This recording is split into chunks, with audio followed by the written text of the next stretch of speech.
find out how people's behaviours are changing, and have a guess where it's going to land, right? There's obviously no crystal ball about what the economy is going to look like, but the one thing is for sure is everybody's going to be online. And there's so much data in there that if there's something that is niche, look at that. So you don't want to be a generalist, right? If there's something that you can do really, really, really well, that people will look for you, it doesn't matter how small the market is, right? If you can be the best at it, that's probably a good idea on where to look at. So fine. Hello and welcome to another episode of the Mind to Lead podcast. And today, very excited, and I have an amazing guest. His name is Alex Louey, and he is the managing director of the fantastic AppScore Digital. AppScore builds software to solve everyday business problems, which right now, I'm sure you're bombarded with phone calls. So Alex, over to you. Could you give us a bit of an overview of who you are and your journey? Thanks for that intro. That was amazing. I think that was the best intro that I've had for a long time. So what do? We build mobile web and cloud for enterprise customers. So, Nick and I, who I guess you had on a couple of weeks ago, we started the business about 10 years ago now. It's gone so quick, it doesn't feel like 10 years. We initially started working with startups, and just over time we've sort of moved into the enterprise space. And it's been amazing. We've been working in the enterprise space for maybe the last 6 or 7 years or so. And lately we've just seen all sorts of advancement and I guess acceleration in the digital space. Like, it's just gone bang. It's crazy. Yeah, so it's always good fun in this space, talking to tech people and people like yourself.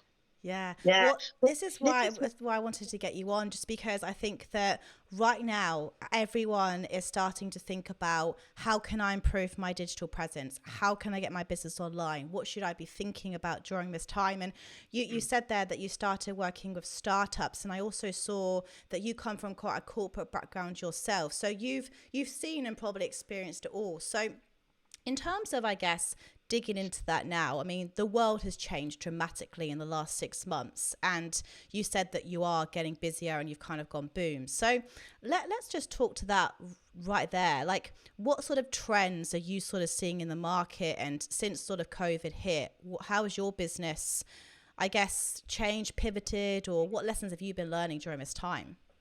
I think the market's changed significantly because everybody's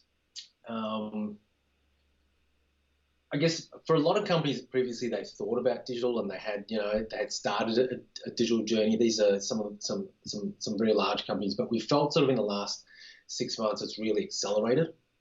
And I think one of the key areas that a lot of our customers are getting really deep in is, if they had a presence, they're turning it to be more sophisticated, right? They're getting into data, they're trying to understand their customers, because often they can't really talk to their customers anymore, like on a day-to-day basis.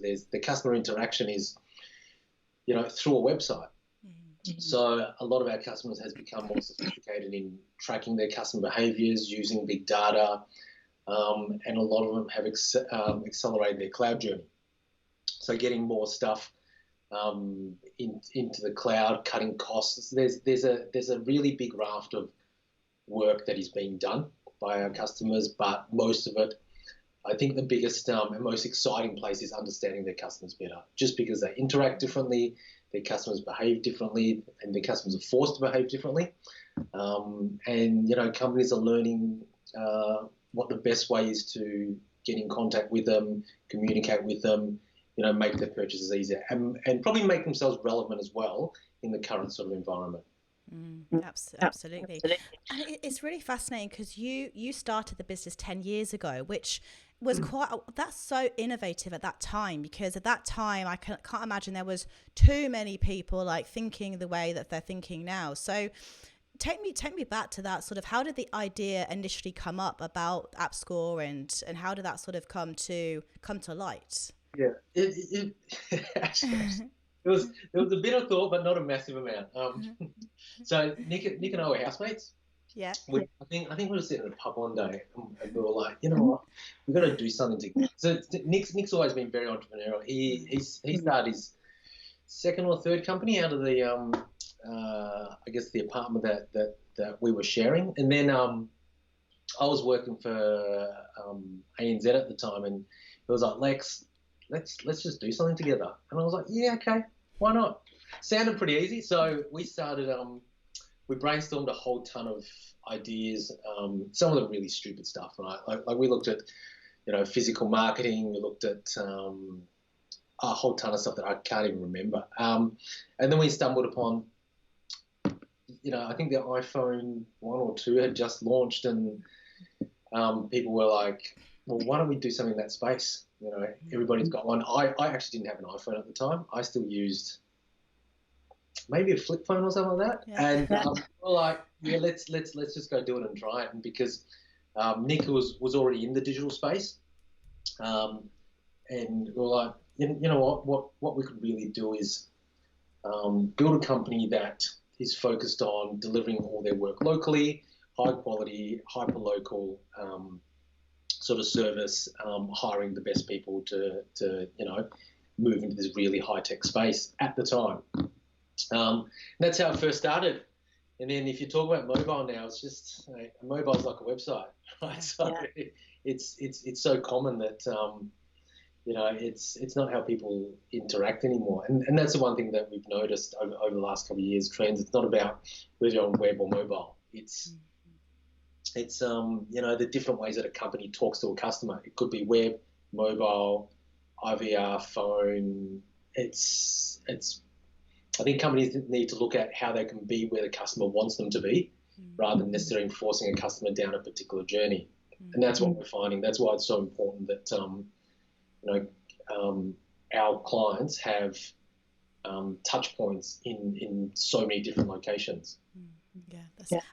I completely agree. And you just said something really interesting there, because you were like, we sort of sat down, we didn't really have it all figured out, but you just began, right? Yeah. And so you walked away from, I imagine, a very stable job with ANZ. So a lot of people, they'd have worked their way up to get this big career, and then you left that safety net of the corporate job to start this business. So, what, as an entrepreneur, like, how much of it is, do you have to have a big appetite for risk? What advice would you give to people who are in maybe a similar position to what you were 10 years ago, who are thinking about doing something and have just sort of fear is kind of holding them back? They're like, what do I do? How do I take the first step? Was there a thought process? Did you stop to think about it, or did you just go for it? I think the most important bit is you just go for it. There is a massive risk appetite. Like you have to be prepared. You have to have some sort of backup plan, right? And you have to have thought about, worst case scenario, how do I get through a couple of years of having very little or no income? So you have to be able to process that before you get started. And that's what I sort of did. I figured that if I can go a couple of years without any income, then I had to plan it out. Leading up to that, how much do I save? Right? How much do I need it to run? But once you get that sorted, the most important thing is you just go for it. And I think what's important is you've got to cut the safety net. And what I mean by that is, I see people try to moonlight a bit doing their side jobs, and some people have been very successful at it, but there's always a tendency for people to fall back into the less risk averse position, right? Because when you have to fight for your survival, you get creative, right? Do whatever you can. If you need to go hustle, we hired our first developer through RMIT by me running around and sticking A4 bits of paper, hiring mobile developers, because at the time you couldn't hire. You could not put a job on the Seek and go, hey, I want mobile developers. The technology just did not exist, right? So we thought about, how do I get mobile developers? We've got this idea. We've got a website for it. What do I do now? And I was like, you know what? We can't hire them. We got creative on where we'd find them, right? Where do people play with technology like that? Students, right? Students that love technology. So we got, let's just go there and see if we can find some devs. That's how we hired our first developer.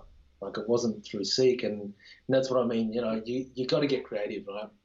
And when you put in a position that it's do or die, you have you have no option but to get creative and make things succeed, because it's either you succeed or, you know, your business goes and just collapses. Absolutely. I like to say burn the boats, you know, like when the boat, you know, and it's sink or swim, right?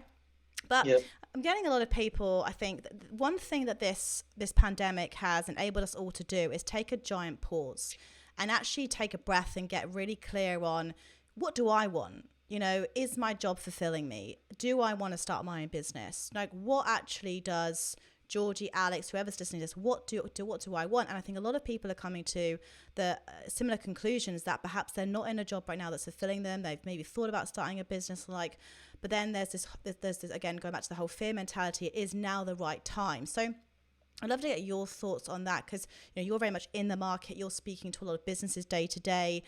Is now the right time to be thinking about starting a side hustle or a business? What's your thoughts on that? You know, I think it's always a good time to start a side hustle.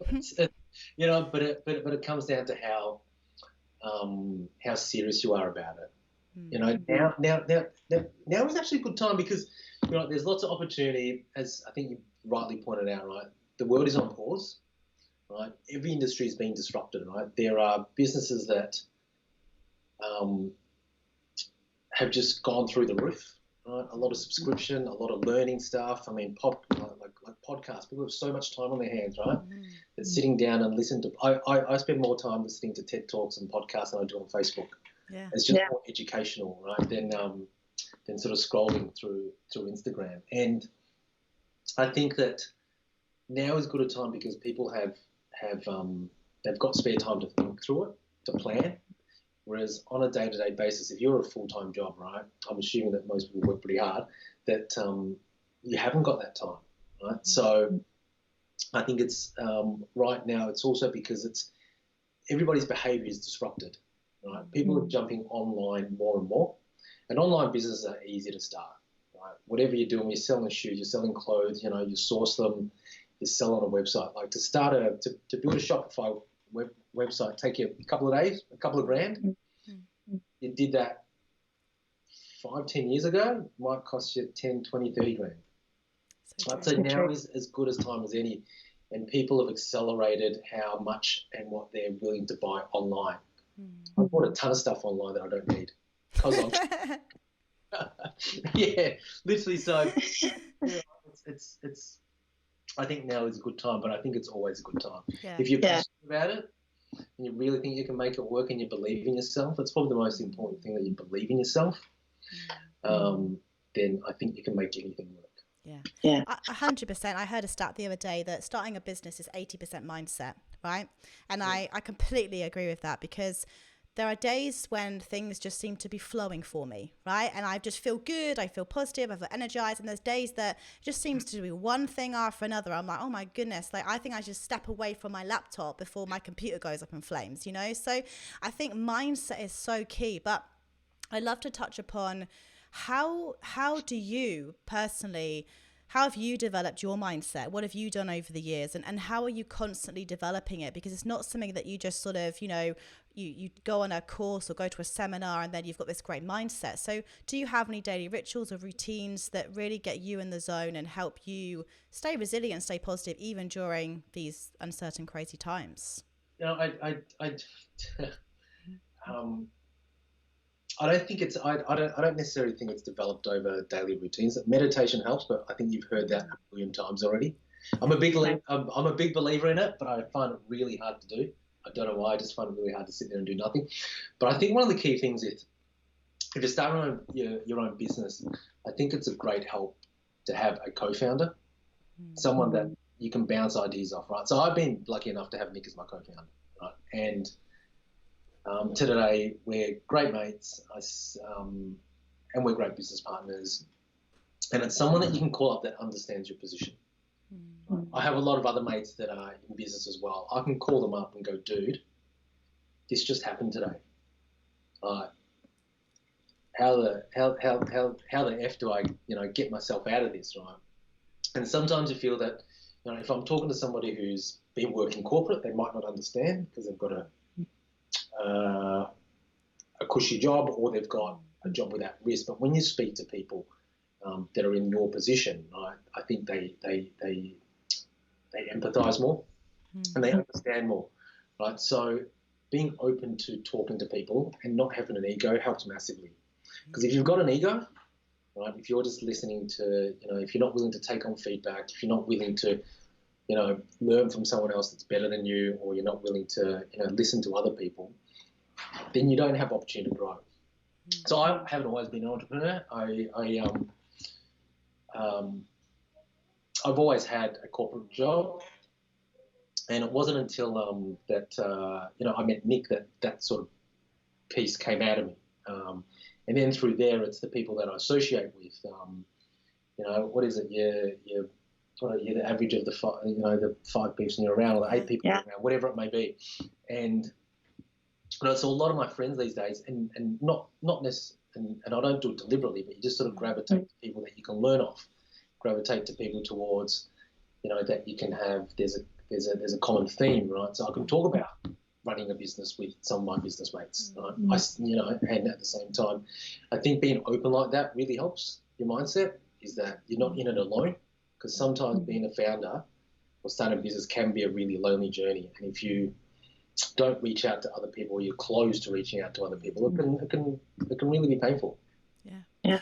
I completely agree, and I completely agree with what you just said there, that we're the average of the 5 people we spend the most time with. I am such a big fan of that. Yeah, it's 5. Yeah. So I'm very much like selective with who I do want to spend my time with. And, but I think you just nailed it then when you said about not having an ego, because I don't want to be around these 5 people and, like, if I'm having a bad day, not be able to say, look, do you know what? This just happened and I just want to voice this and speak to this. And you don't want to be like the negative person, but I think everybody, it needs to be a safe space for everybody just to be able to say exactly what they're thinking, because especially when you're a leader, right? Like when you're leading a team and you're the one, however much vulnerability is important, you are also the driving force of the business, and you can't always be coming on expressing your frustrations and expressing your concerns. So having that safe space of people to talk to is, I think, really, really important. And you said something else that's really important as well, how entrepreneurship is very lonely.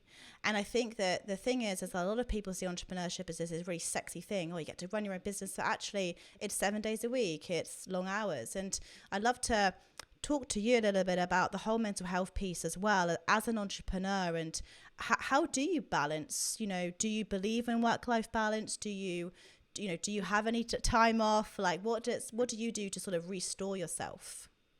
What I do, I think it's important to have, especially now, to have a good daily structures, right? So even though I'm working from home all the time now, when I wake up in the morning, I still go to the same place to buy a coffee, right? And because I think with the blending of work and home, it's really easy to get just stuck in and just you keep on working, right? Because the work never finishes, and if you don't leave your place of work, right, then it's easy to blend over. But I think at the same time, it's really important to, when you used to be at like university, and everybody was like, oh, I was doing my assignment until like 3 o'clock, or studying until 3 o'clock, and then your mate would go, oh, I didn't even sleep. And then your other mate goes, I haven't slept for 48 hours. And it's like, it's not a competition. It's actually really bad for you, right? Yeah. It's like being an entrepreneur, like working yourself to the bone is not, I don't necessarily think is conducive to be able to think clearly, to be able to make great decisions, and to be able to work effectively, right? Like, as a leader, the most important thing is you make good decisions. If you're tired, you're not going to make good decisions. I think it's important to get enough sleep. I think it's important to get exercise so you have your own time.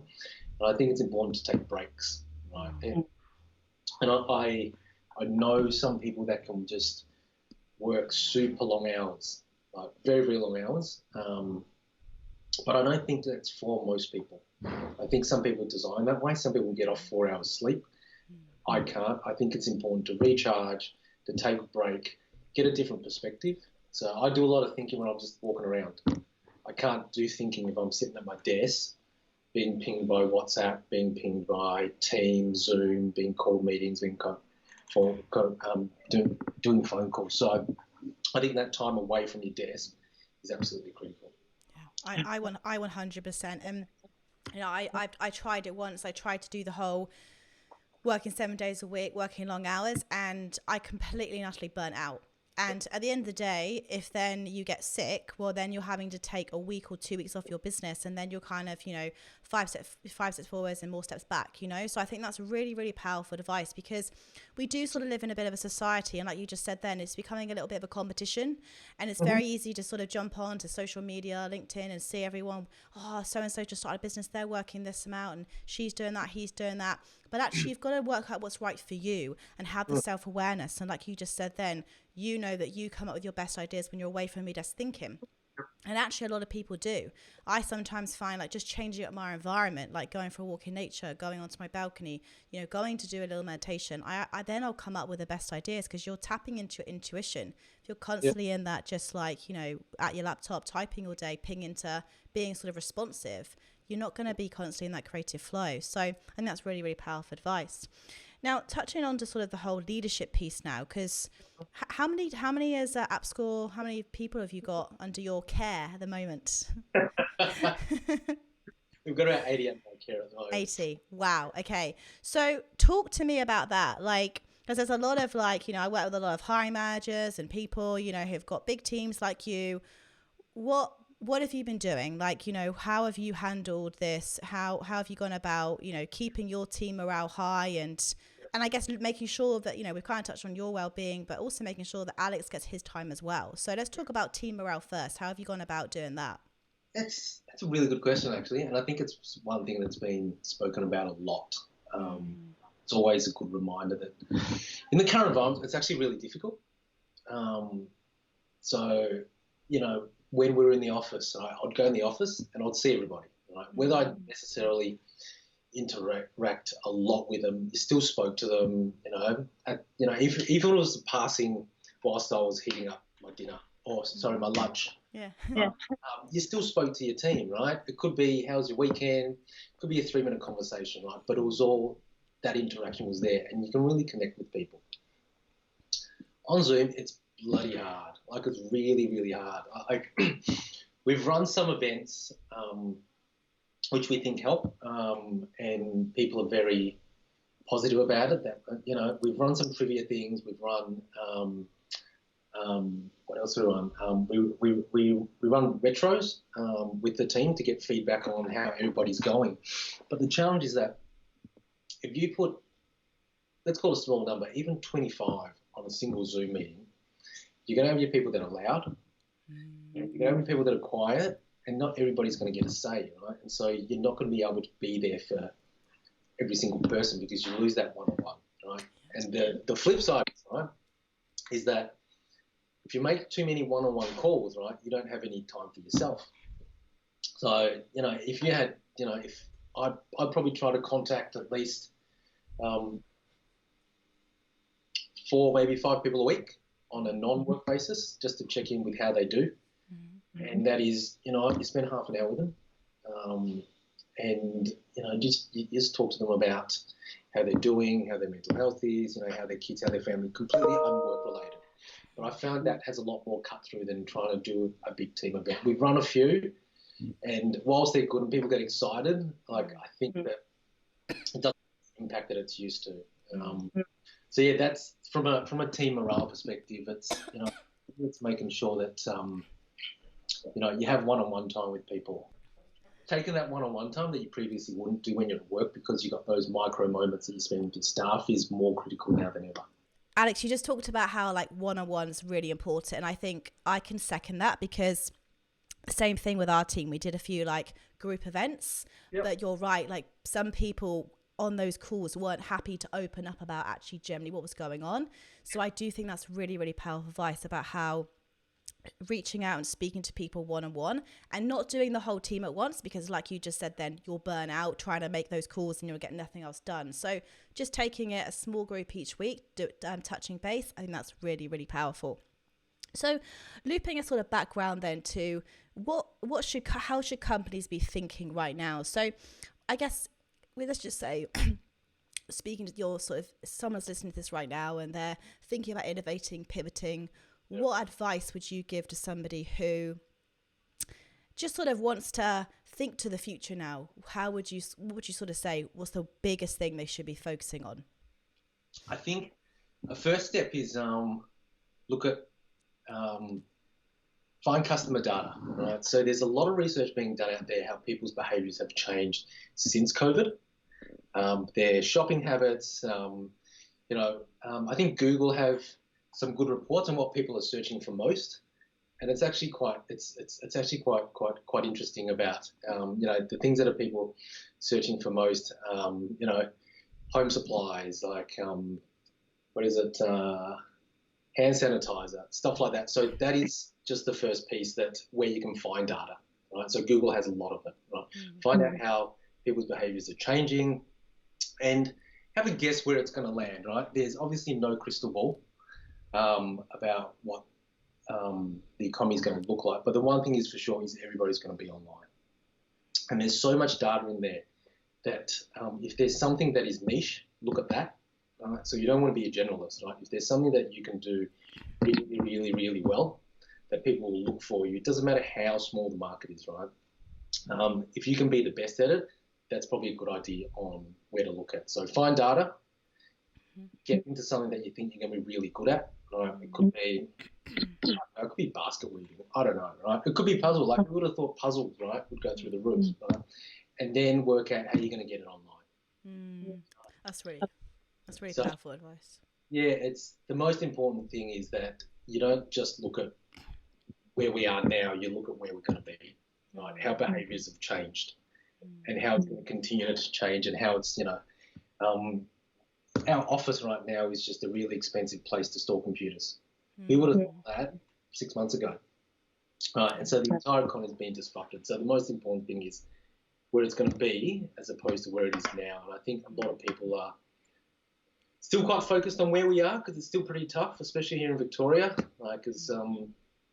But yeah, look at where we're going to be rather than where we are now. Yeah, that's really good, because I think this is the thing, it's keeping perspective, right? Because we're not going to be here forever. We're going to get through this. We always do. And yes, it's going to be tough and it's going to be challenging, but it's keeping perspective. When we come out of this, what's life going to be like? And I guess thinking about, what problems are people going to be having? What problems are people going to be coming up with? I think that's probably would you say another sort of good question to be asking? Like what problems, what are the gaps? Yeah. Yeah, look, it's hard to answer those questions, but they're good topics to think about, right? Because if you think about now, you're going to be thinking at a time where we're in disaster. What can I do about now, right? But if you build a business, it's not for now; it's for the future, right? Yeah. Most businesses aren't profitable for the first 12 months, right? In 12 months' time, we'll be out of COVID, right? So, what's the world going to look like then? Right, is the most important thing to sort of look at. Like, who would have thought that dumbbells cost $7 a kilo? Oh, you need to mortgage your house to buy a dumbbell. That's crazy. It is unbelievable. That's the first thing when COVID hit. I went straight onto online. It's like eBay, gym equipment, and it was just like skyrocketing. I was like, what a huge opportunity for gyms though to like rent their equipment. I'd be like renting it out. I'd be like thinking about, cool, how can I get another memberships? It's being resourceful. And I think that one thing that will come out of all of this is true entrepreneurs. Like I think like amazing entrepreneurs are going to be born from this, and that's very, very exciting. So look, I love to sort of wrap it up. I always ask this question. I think, anyone who comes from this podcast, they've got great mindsets, they've achieved a lot, and throughout the journey, I think people learn a lot about themselves. So I'd love to know how would you define success in your life? Like what would a successful life in your eyes look like? Successful life. Good question. I got asked that a while ago, and I reckon a house in Nice would be really nice. But beyond that, I think that success. Success is not just about money, and I think it should be. I think if you chase the money, right, you'll end up you'll end up being focused on the wrong thing, right? For me, success means leaving a legacy. whether it's building generational wealth, and I know that's attached to money, so it's almost a bit critical there. But at the same time, it's doing something that is going to add value, right? If I would love to give back to society, right, when I have the capability to do that, right? I think it's critical. I think the environment is a great place to give it. So if I can lend my skills or my company towards, things like that, it would make me pretty happy, right? Because it's not just me taking from the world, it's me giving back as well. And beyond that, happy family, happy life, happy wife. Yeah. But I think leaving a legacy is definitely a key part of it. I don't know what it's going to look like yet. I'm still working on it, but I think it's important to have those aspirations. Yeah, so it's a service for others, isn't it? I think that's probably where, and I would completely agree with that, by the way, because I think that there's been times in my life where I've chased nothing but the money and achieved the goal of whatever, and then got to the end and thought, is this all there is? There was no fulfillment there. So I think it goes deeper than that, doesn't it? So, no, absolutely beautifully said. I think that's again, a really, really wonderful message to round it up. So, Alex, if people wanted to reach out, if they've got a business that they want to get transformed, they want things to get built, where should they reach out? Where should they go to find you? They can find me on LinkedIn, or they can just email me, alex.louey@appscore.com.au. Happy to get, happy for people to contact me, just have a chat. If anything else, even if some of your guests want to have a chat, happy to be in touch. Amazing. Thank you so much. I have absolutely loved this episode, and I'm sure all of my listeners got so many takeaways from it. I know I certainly did. So thank you so much for your time. Absolutely. And I'll speak to you again soon. Take care. Thank you. Bye. Thank you so much for listening to the Mind to Lead podcast. I really hope you got some great takeaways and key learnings from this episode. To help us spread the message, please give us a rating and leave us a review. We love reading your thoughts and your insights and your learnings. And look, reach out to me. Reach out to me on LinkedIn. I'm Georgie Hubbard. Reach out to me on Instagram. I'm Georgie L. Hubbard. Let's connect. I hope you have an incredible day, and I look forward to speaking to you all again soon.